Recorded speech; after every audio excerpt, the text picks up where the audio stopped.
Padahal kata Nabi, sayyidul kaum khadimuhum. Sayyidul kaum khadimuhum. Pemimpin daripada suatu kaum adalah budak daripada kaum itu. Begitu kita yaitu menjadi pejabat, dilantik menjadi pejabat, pada hakikatnya kita adalah pelayan. Ya, bukan yaitu meminta dilayani. Kalau kita menjadi pejabat minta dilayani, lebih baik mundur saja daripada yaitu membuat malu. Begitu semakin tinggi jabatan kita, maka semakin rendahlah kita di mata masyarakat. Ya, semakin rendahlah kita yaitu di dalam kehidupan masyarakat. Kenapa? Karena kita adalah pelayan. Seorang pejabat bukan majikan, tetapi seorang pejabat adalah pelayan untuk rakyatnya. Begitu maksudnya. Semakin tinggi jabatan kita, maka semakin rendahlah kita di dalam masyarakat untuk melayani masyarakat. Ya, seorang yaitu camat, maka dia akan menjadi pelayan, menjadi budak di kecamatannya. Kalau dia seorang bupati, bukan majikan, bukan orang nomor satu. Memang orang nomor satu, tapi nomor satu dari bawah. Dialah nomor terakhir di bawah kita, bukan di atas rakyat. Bupati bukan di atas rakyat, tapi yaitu di bawah rakyat. Begitu menjadi bupati, maka dia menjadi pelayan untuk masyarakatnya. Bukan minta dilayani, bukan untuk dilayani. Jadi gubernur, maka dia yaitu melayani orang yang ada di provinsinya. Dan orang yang menjadi presiden. Presiden itu pangkat presiden bukan nomor satu, Pak. Jangan salah. Ya, jangan salah tafsir. Begitu dia menjadi presiden, maka menjadi orang yang paling rendahlah di negeri ini. Kenapa? Karena tugas dia bukan dilayani. Tugas dia bukan disanjung dan dihormati, tapi tugas seorang presiden adalah di bawah untuk yaitu melayani rakyat, melayani masyarakatnya. Apa keinginannya? Contohnya seperti Umar bin Khattab. Setiap malam keliling. Begitu diangkat menjadi khalifah, menjadi raja, tugasnya itu bukan di kantor. Tugasnya itu bukan di belakang meja. Begitu dilantik menjadi khalifah, menjadi presiden, setiap malam keliling. Keliling kampung dari rumah ke rumah, mendengarkan tangisan rakyat, mendengarkan keluhan rakyat. Apa sebetulnya keluhan? Bukan cuma menerima laporan saja. Ini begitu kita menjadi pejabat, dilantik menjadi pejabat, duduk kita di kantor cuman duduk di belakang meja, terima laporan. Yang namanya laporan tentu saja yang dilaporkan yang bagus-bagus, yang enak-enak. Supaya apa? Supaya naik gajinya, supaya naik jabatan yang melapor tadi. Oleh karena itu Sayyidina Umar setiap malam keliling, sehingga suatu malam mendengarkan tangisan dari yaitu dalam rumah, anak-anaknya menangis, diintip oleh Sayyidina Umar. Seorang ibu masih memasak di tungkunya. Lalu didatangi oleh Sayyidina Umar. Ada apa ini, Bu? Katanya sedang masak. Itu anak ibu kenapa menangis? Dari tadi siang sudah 2 hari kami tidak makan. Lalu ibu ini apa ini? Sedang masak. Apa ini masak? Batu. Batu yang dimasak. Kenapa ibu membohongi anak ibu? Kata yaitu ibu tadi, supaya anak saya mereka menyangka bahwa yang dimasak adalah nasi, dan menunggu masaknya nasi mereka bisa istirahat tidur. Hanya untuk menenangkan saja, menidurkan, membohongi seorang ibu, memasak batu yang dimasak. Nangis Sayyidina Umar. Kata yaitu Sayyidina Umar, bagaimana pemimpin ibu? Bagaimana Khalifah Umar bin Khattab? Apa kata ibu tadi? Zalim dia. Zalim Sayyidina Umar. Tidak pernah memikirkan rakyatnya, tidak pernah mendengar keluh kesahnya masyarakat. Menangis Sayyidina Umar. Langsung pulang, masuk ke Baitul Mal, lalu dipikulnya gandum. Kata pembantunya, wahai Umar, wahai Tuan, biar saya saja yang memikul gandum ini. Kata Umar, tidak. Apakah engkau sanggup nanti memikul dosaku di hari kiamat nanti? Biar akulah yang memikul gandum ini. Dipikul gandum oleh seorang pejabat. oleh seorang presiden. Maukah presiden kita seperti itu? Maukah para pejabat kita memikul itu? Memikul beras untuk yaitu diantarkan kepada yaitu korban banjir, korban musibah. Berat rasanya. Selalu anak buah yang disuruhnya, tangannya tetap bersih. Inilah para pemimpin kita. Sayyidina Umar tidak, dipikulnya itu dibawa ke tempat ibu tadi. Sampai di sana apakah selesai? Tidak. Langsung dengan tangannya yang suci, tangannya yang mulia, maka dengan tangan itulah dia memasak gandum tadi. Dimasaknya sendiri sampai masak, lalu dihidangkanlah kepada mereka. Itulah dia. Oleh karena itu kata Nabi, sayyidul kaum khadimuhum. Pemimpin suatu kaum adalah pelayan daripada kaum itu. Pemimpin masyarakat adalah pelayan masyarakat. Pemimpin rakyat adalah yaitu pelayan daripada rakyat. Pemimpin negeri ini adalah pelayan daripada negeri ini. Jangan minta dilayani, jangan minta disanjung dan dipuji-puji. Saudara-saudara kaum muslimin sidang Jumat rahimakumullah.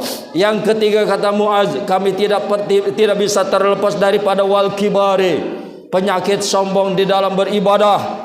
Ya, bukan saja karena harta, karena jabatan orang bisa angkuh, bisa lupa diri, tapi karena ibadah juga orang bisa lupa diri. Jadi orang yang hidupnya merasa ada akunya, ini sampai kapanpun tidak akan yaitu bertemu dengan Allah. Kalau engkau masih merasa dirimu engkau, maka engkau tidak akan mengenal aku, kata Allah. Itu terus terang. Kalau engkau masih merasa dirimu engkau, maka engkau tidak akan mengenal aku, kata Allah. Kalau kita merasa diri kita masih kita, akunya itu masih ada, kalau bukan aku, sedikit-sedikit kalau bukan aku, maka itu sampai kapanpun kita tidak akan dekat kepada Allah Subhanahu wa ta'ala. Oleh karena itu hati-hati orang yang suka beribadah, beramal, para imam, para ustadz, para ulama. Hati-hati setan masuk kepada yaitu para ulama dengan yaitu kesombongannya. Saudara-saudara kaum muslimin rahimakumullah. Yang keempat, yang tidak bisa kita hindari menjadi tabiat manusia, wal uzub, bangga terhadap hasil usaha.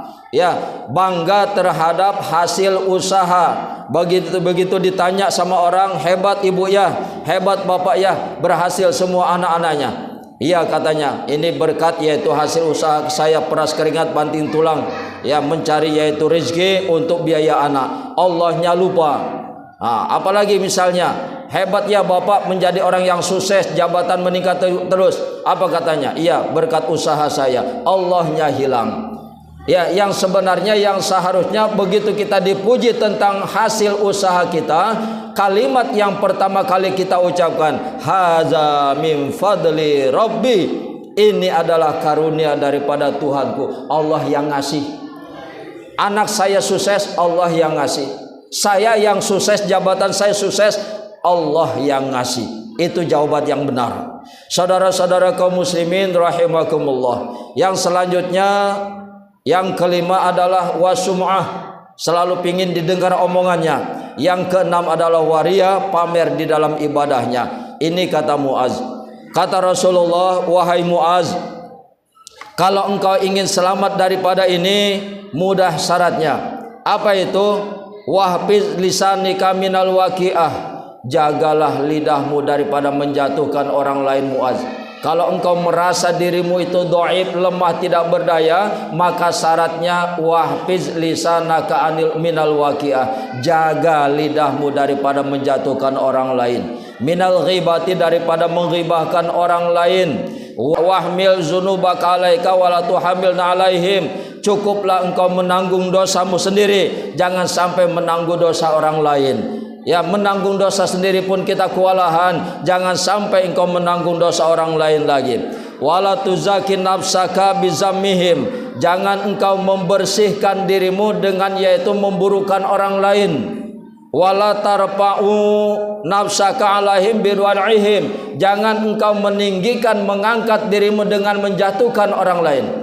Ada yang modal begitu sifat orang, ya, membersihkan dirinya yang mengatakan dirinya suci dengan yaitu memburukan orang lain, dan yaitu menganggap dirinya yaitu tinggi derajatnya dengan merendahkan orang lain. Jangan engkau lakukan itu wahai Mu'adz. Yang terakhir kata Nabi, wala tumazikun nas bilisanika patumaziku kilabun nar yaumal qiyamah.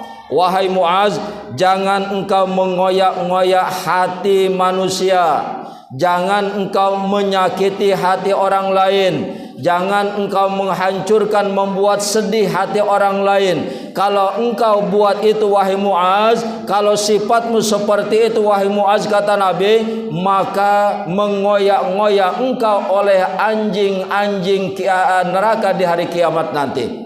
Orang yang suka mencabik-cabik hati orang lain dengan lidahnya yang tajam, sehingga hati orang lain menjadi hancur dan sedih karenanya, maka di hari kiamat nanti badan kita ini akan dikoyak-koyak oleh anjingnya neraka di hari kiamat. Begitu dahsyatnya. Dan yang terakhir kata Nabi, puncaknya daripada itu supaya bisa selamat sangat mudah sekali wahai Mu'adz.